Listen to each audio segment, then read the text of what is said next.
On crée une partie. Alors par défaut, il va me mettre, je crois, une dizaine d'adversaires pilotés par l'ordinateur. Et nous voilà rendus dans le jeu. Alors, une petite 3D. Voilà, on peut tourner. C'est pas un jeu ultra fun graphiquement, hein. Bon, déjà il est ancien, et puis voilà, ça reste de la stratégie, donc c'est très complexe, et donc du coup, voilà, limite ça serait en texte, ce serait aussi facile. Donc l'aspect graphique est pas très développé, vous n'allez pas avoir des gros trucs en 3D qui tournent, vous pouvez zoomer sur l'étoile, ça ne se fait pas. Par contre, vous pouvez quand même avoir une petite interface qui est pas trop moche, qui permet de vous y retrouver. Donc c'est très riche, vous voyez, il y a des infos partout.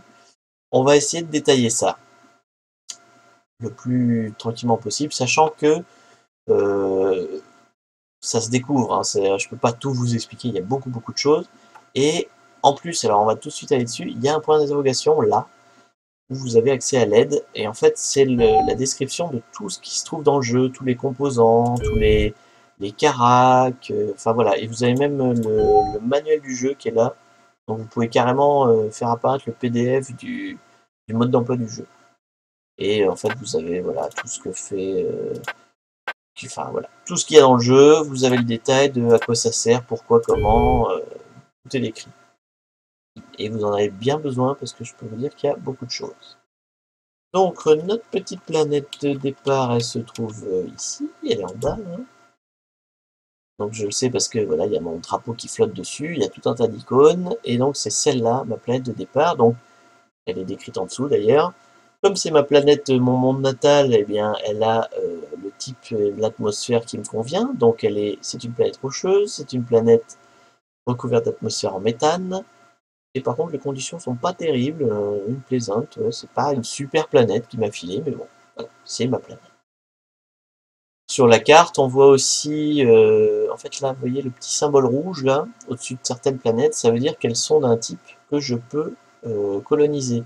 Donc là, j'ai pas de bol. Apparemment, la seule autre planète rocheuse, bah, c'est celle-là. Et il n'y en a pas d'autres. Donc les autres, ça doit être soit des planètes gazeuses, soit des planètes glacées. Alors là, il y a une planète rocheuse, mais c'est pas dit quelle est mon atmosphère. D'ailleurs, vous voyez, elle n'a pas d'atmosphère. Je peux quand même la coloniser, c'est ce que je disais tout à l'heure, mais voilà, je vivrais sous un dôme et donc j'aurais moins de place que si c'était une planète avec mon atmosphère. Donc voilà un petit peu pour l'écran, là on voit un petit peu le système solaire dans lequel on est. Donc en fait, ça, par rapport à la map qu'on voyait au tout début, ça représente un seul point sur la map, c'est ce soleil-là en fait. Et vous avez bien sûr plein d'autres points dans la galaxie. Je sais plus comment on affiche la carte globale. Ça doit être par là. Non, ça c'est la liste des planètes. Et je sais même pas si on peut en fait, je suis en train de me demander. Je ne sais plus. Bon, on verra au fur et à mesure, je vais retomber dessus sûrement. Donc voilà. Là, on est chez nous.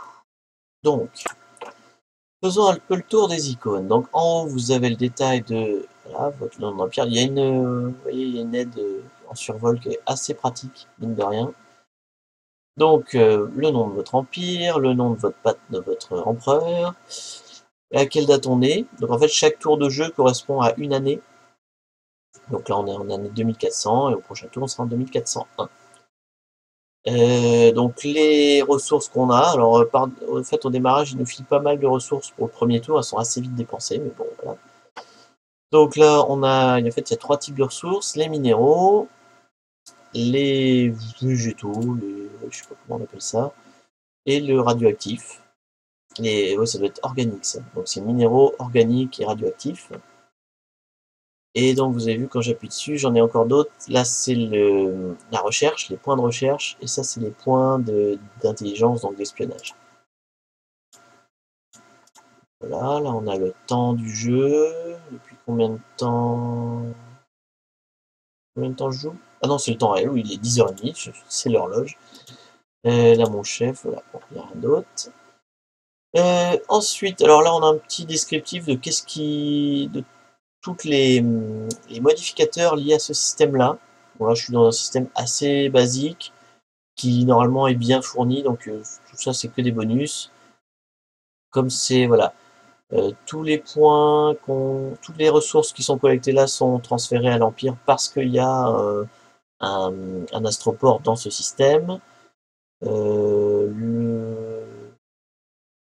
Donc tous les vaisseaux ont le droit à 2500 de supply parce qu'ils sont dans le même solaire système que moi, enfin que mon monde natal en fait. Et donc les points de mouvement, bon voilà. Comme on est dans la planète, enfin le système natal, il y a quelques bonus qu'on peut reproduire après dans notre système, mais il faut construire les bâtiments qui vont bien. Là, ici, ils sont déjà en fait. Donc ça, c'est les bonus du système. On pourrait avoir, par exemple, vous êtes au milieu d'un trou noir, donc il y a plein de malus en déplacement ou en ressources ou des choses comme ça. Alors ensuite, faisons un peu le tour de tous ces menus. Donc le premier, c'est le menu, justement, c'est le menu du jeu, où vous avez les options, notamment c'est là où on peut couper le son, couper les effets sonores, parce que par défaut, c'est le seul endroit où vous avez... En fait, avant d'avoir lancé votre partie, c'est un peu bizarre, mais bon, tant qu'on n'a pas fait New Game et qu'on se retrouve pas là, on n'a pas le menu d'options là pour couper le son. Donc vous avez la musique, c'est un peu chiant, si vous voulez couper la musique, vous êtes obligé de lancer la partie. Donc là, on peut sauvegarder, bon, c'est classique. Ensuite, le premier icône, bon, on va faire les actions au fur et à mesure. En fait. Donc, le premier icône, c'est pour créer nos vaisseaux.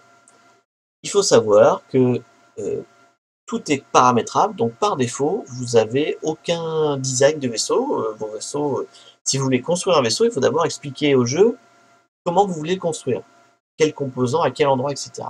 Donc c'est là que ça se passe. Donc c'est l'écran de design de vaisseau. Et en fait, on peut créer toutes sortes de choses. Donc là, si j'appuie sur créer, donc c'est ça le truc important. Voilà, on peut créer des bases spatiales, des satellites qui tournent autour de votre planète, des vaisseaux, des troupes. Alors les troupes au sol, mais ce qu'on appelle troupes, en fait, c'est les vaisseaux, enfin c'est des avions, quoi. C'est des trucs atmosphériques qui restent sur votre planète, ou en tout cas qui sont inclus soit dans un vaisseau, soit sur votre planète. Donc c'est des tout petits vaisseaux, quoi. Ou alors une plateforme d'armes spatiales, donc qui orbite autour de votre planète. On va faire un vaisseau spatial. Tac. Donc là, on a le design que j'avais choisi pour ma race. Et donc on a, pour l'instant, au début du jeu, 3 types de vaisseaux. Les vaisseaux pour faire des colonies, donc pour coloniser d'autres mondes. Des frégates, qui sont des petits vaisseaux. Et des vaisseaux un peu plus volumineux, mais qui ne sont pas encore des vaisseaux capitaux, mais bon, qui sont un petit peu plus gros. Donc ça, c'est les 3 types de vaisseaux que j'ai au départ. Je peux en apprendre d'autres, évidemment, en faisant des recherches. On va faire une frégate classique. Donc, il vous dit un petit peu qu'est-ce qu'il a d'intéressant, quelle taille il fait, déjà. Bon, c'est une frégate level 1, donc j'ai pas de niveau supérieur, donc je peux pas faire des trucs plus sympas que ça.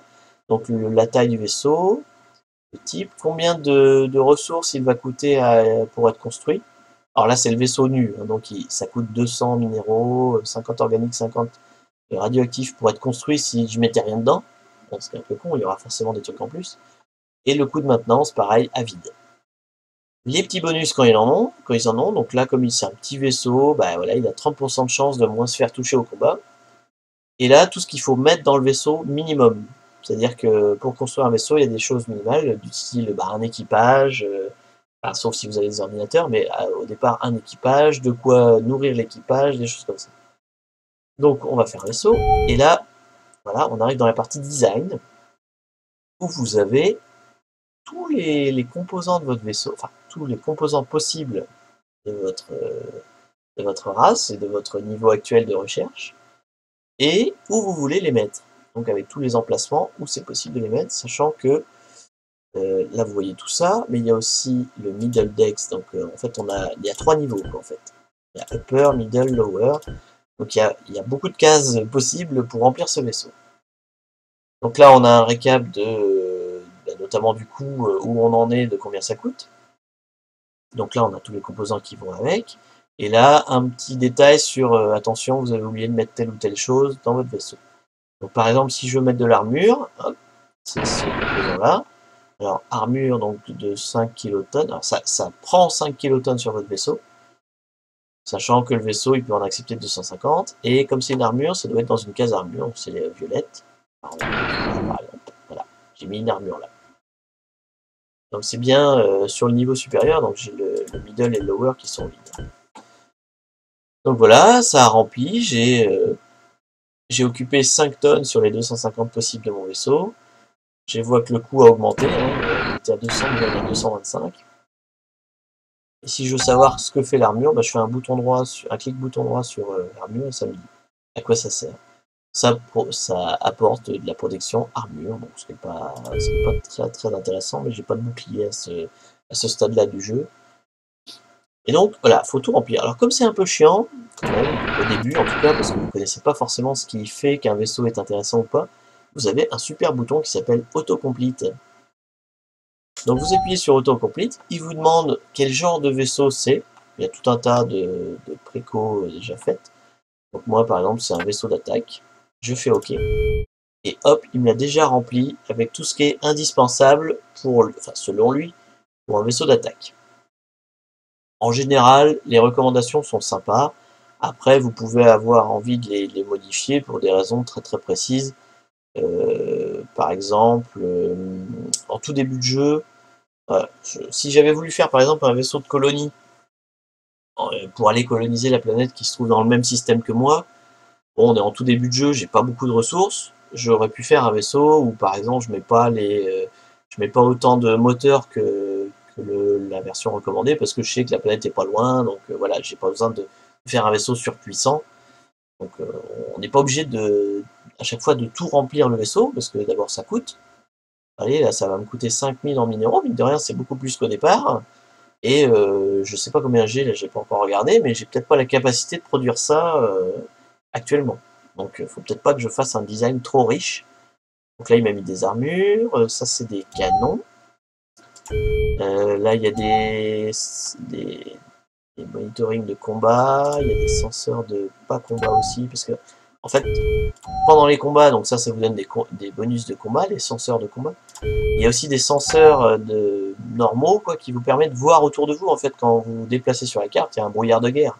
Donc vous voyez pas forcément les planètes et les vaisseaux qui se trouvent autour de vous. Donc il faut lui mettre des senseurs. Et puis bah, il y a tout ce qui est obligatoire, du style voilà, la cabine de commandement pour le pilote, les quartiers de l'équipage, voilà, pour qu'ils puissent dormir, manger, etc. Il y a quoi? Life support, les ressources, enfin, tout ce qui est approvisionnement, donc ils ont besoin de tout ça. Ça c'est obligatoire. Si vous en mettez pas, par exemple, je mets pas de bridge, et ben il va me dire, il va pas accepter mon design tant qu'il n'y a pas un bridge. Après, avec les différentes recherches, ou si vous êtes une race de robots, voilà, vous pouvez finir par vous passer de tout ça. Mais au début, bah, vous êtes obligé de tout avoir. Donc j'ai vu les armes, qu'est-ce que je vous ai dit? Donc les armures, et ça donc c'est les moteurs. Bah, chaque composant apporte voilà, un mouvement supplémentaire. Sachant, alors là il l'a mis comme ça pour essayer de faire un truc qui ressemble un peu à quelque chose, mais par exemple il a mis un canon sur le côté, que le canon il soit là ou là, ça ne change strictement rien en fait, c'est juste pour vous, pour le plaisir. Moi je trouve plus logique que les deux canons soient devant, mais à la limite on s'en fout, il n'y a que les caracs qui comptent quand il va résoudre les combats, c'est le fait qu'il y ait un canon sur le côté va rien changer. Le fait que vos armures soient là et pas ailleurs ne change strictement rien. Il n'y a pas de localisation des tirs ou des choses comme ça. C'est vraiment juste en global, vous avez tant de valeurs d'armure, tant de valeurs de combat, etc. Donc vous avez le descriptif de chaque composant, hein, donc vous en aurez de plus en plus en fonction de vos recherches.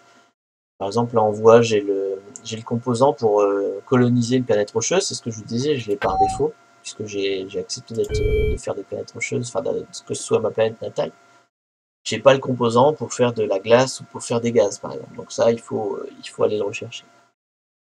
Donc voilà un petit peu, alors je vais pas rentrer dans tous les détails, mais il y a beaucoup de choses, on peut choisir, donc là on revient sur la taille du vaisseau, design type, ça peut servir, en fait vous pouvez dire, bah, tant que vous le gérez vous-même, que vous ne mettez pas d'intelligence artificielle, ça ne sert pas à grand chose, sinon vous à trier, c'est-à-dire que vous dites, bon bah ça c'est un vaisseau d'attaque, je vais aller le catégoriser comme vaisseau d'attaque, il sera classé comme vaisseau d'attaque, voilà, il s'est marqué ici. Et donc, quand j'irai rechercher mes différents designs, quand j'en aurai plein, j'aurai une trentaine de designs différents, bon bah je pourrais les trier par type, et etc. Donc c'est bien de pouvoir les classer. Là, on peut donner le nom, tiens, du design. Donc je m'étais configuré pour avoir des noms d'animaux. On peut mettre un nom, ce qu'on veut. Je peux mettre Toto si j'ai envie, mais je peux aussi choisir parmi la liste. On va dire qu'il s'appelle Piranha, celui-là. Donc tiens, Pitbull. Ça, c'est le vaisseau d'attaque Pitbull. Tac. Qu'est-ce qu'on peut définir encore? La stratégie. Ah, ça, c'est intéressant. Pendant les combats, si vous ne touchez pas au vaisseau, quelle est sa stratégie? Est-ce que il cherche à viser optimal? Est-ce qu'il cherche à pas se faire toucher? Ce qui est un peu con pour un vaisseau d'attaque. Là, il va fuir tous les combats. Bon, fighter attack. Bon, on va rester sur le standard, c'est-à-dire optimal fire range, c'est-à-dire qu'il avance en fait et il se met en distance d'attaque pour pouvoir tirer. Il cherche pas forcément à se protéger. Donc il y a tout un tas de pré-réglages comme ça où on peut définir. Par exemple, maximum weapon range, c'est un peu pareil, sauf qu'en fait, il se met en limite de sa capacité de tir. C'est-à-dire, il s'approche pas à la distance optimale, il s'approche à la distance où il sait qu'il va toucher. Mais peu importe si ça fait peu de dégâts, quoi. Et là, par contre, c'est là où ça fait le plus de dégâts. Short weapon, c'est-à-dire qu'il s'approche au plus près pour être sûr de faire le maximum de dégâts. Donc le mieux, c'est optimal. Hop, on va faire de l'optimal. Bon voilà, on a un petit rapport à la fin, si on veut, pour savoir les différentes armes qu'on lui a mis. Donc moi, je lui ai mis quoi? Je lui ai mis déplété d'uranium canon. Alors en fait, ça liste toutes les armes que vous connaissez. Et ça vous dit un petit peu en quoi elles sont bien. Enfin, ça vous permet de choisir en fait entre les différentes armes que vous avez, ce qui est intéressant ou pas. Donc là, c'est alors à quelle distance et quel est le dégât? Vous voyez, par exemple, moi, j'ai mis des déplétés d'uranium canon. Donc je sais que à partir de la distance 50, bah, je touche plus, quoi. Je fais plus aucun dégât. Par contre, quelle que soit la distance, globalement, je fais toujours le même nombre de dégâts. Entre 0 et 40, je fais toujours autant de dégâts. C'est la précision, par contre, qui change. C'est-à-dire que j'ai plus de chances de toucher à 0, forcément, que de toucher à une distance de 40. Mais par contre, les dégâts sont constants. Donc ça, c'est une arme intéressante. Quelle que soit la distance, je touche toujours. Donc du coup, je pourrais les configurer, par exemple. Puisque je sais que quelle que soit la distance, je toucherai toujours, enfin je ferai toujours autant de dégâts, je peux configurer l'intelligence artificielle pour dire, bah finalement, la stratégie, ça va être maximum weapon range. C'est-à-dire que tu vas au plus loin, tu t'approches pas trop des vaisseaux ennemis, comme ça tu mets pas mal de distance avec eux. Alors tu risques de les louper pas mal, mais au moins quand tu touches toujours le maximum de dégâts, puisqu'il n'y a qu'une sorte de dégâts possible. Voilà, bon, c'est une manière de. Après, c'est chacun sa stratégie, c'est très très riche comme jeu, encore une fois. Donc il faut passer du temps à tout regarder les stats, tout regarder ce qui est intéressant. Donc, bon, là, on va finir sur ce design. Je fais Create. Et donc voilà, j'ai créé un design qui s'appelle le Pitbull. Le type de vaisseau, c'est le Pitbull. Je peux en faire plein comme ça veut pas dire que j'ai créé le vaisseau, ça veut dire que j'ai créé le plan de construction du vaisseau. Maintenant, en fait, les Pitbulls apparaîtront dans ma liste de choses que je peux construire sur mes planètes. Donc il y a plein de choses qu'on peut faire avec les designs, on peut en faire plein d'abord, on peut les upgrader au fur et à mesure qu'on a des nouvelles techno, je sais pas, de moteur, d'armure, etc. Donc on peut dire bah je fais une V2, une V3, etc. On peut dire aussi bah non, ce design là j'en ai plus rien à fiche, on le rend obsolète et du coup il va disparaître de notre liste de construction.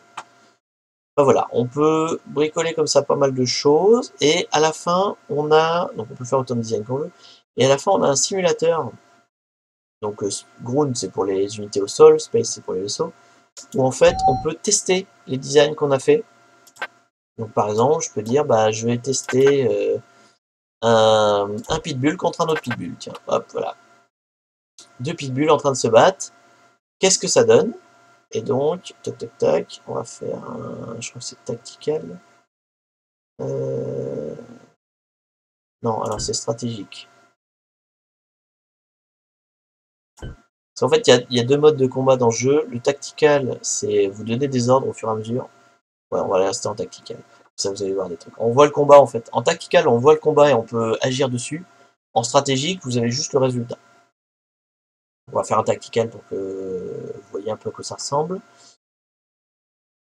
Et donc, allons voir ce que donne un pitbull contre un pitbull. Voilà, donc là on est sur l'écran de combat. Quand vous faites du multijoueur, en général, le combat est obligatoirement en stratégique, c'est-à-dire que vous ne voyez pas. Alors, start time, hein, on va voir ce que ça fait. Vous voyez, en fait, là, je peux intervenir, dire, bah voilà, non, toi, tu vas aller par là, plutôt. Par défaut, il se débrouille tout seul, hein, il a une intelligence, mais vous pouvez changer les ordres au fur et à mesure. Donc là, on va laisser Pitbull contre Pitbull se débrouiller. Les volets qui se rencontrent. Là, hop, il commence à se tirer dessus. Donc normalement, il se tire au maximum de distance, donc du coup, il se touche pas trop. Hein. Donc, il a pas fait, il a fait péter toute l'armure là. Il n'a pas de bouclier, donc là, il n'y a plus d'armure, il commence à toucher la structure. Et vous voyez, ils ont du mal. Ils ont du mal parce qu'ils sont configurés pour tirer du plus loin possible, donc du coup, ils loupent souvent. Donc c'est le défaut de mon pitbull, manifestement. Quand il touche, il fait son max de dégâts, donc il fait 20 points, j'ai l'impression, à chaque fois. Par contre, bah, voilà, il n'est pas très doué. Et manifestement, il l'a presque démoli. Il commence à fumer, là. Alors, voilà. Qu'est-ce qui se passe, là? Ils s'en vont. Pourquoi ils s'en vont? Parce qu'ils n'ont plus de points de mouvement, en fait. Ils ont un nombre limité de coups par tour. Et là, bah, ils ont fini. Donc, le vaisseau, là, a pris cher. Manifestement, il fume, alors que l'autre, non. Ouais, il a plus de 90 sur 350. Par contre, il n'est pas mort. Donc, mon pitbull, enfin, en tout cas, s'il se retrouve avec des vaisseaux d'un peu du même gabarit que lui, il est pas génial en fait, hein. Il touche pas mal à côté, et puis bah il n'arrive pas à finir. Donc ça vaudrait le coup d'améliorer un peu le truc. Donc là du coup il fuit, alors c'est ça qui est un petit peu chiant quand... Voilà, on arrête la simulation.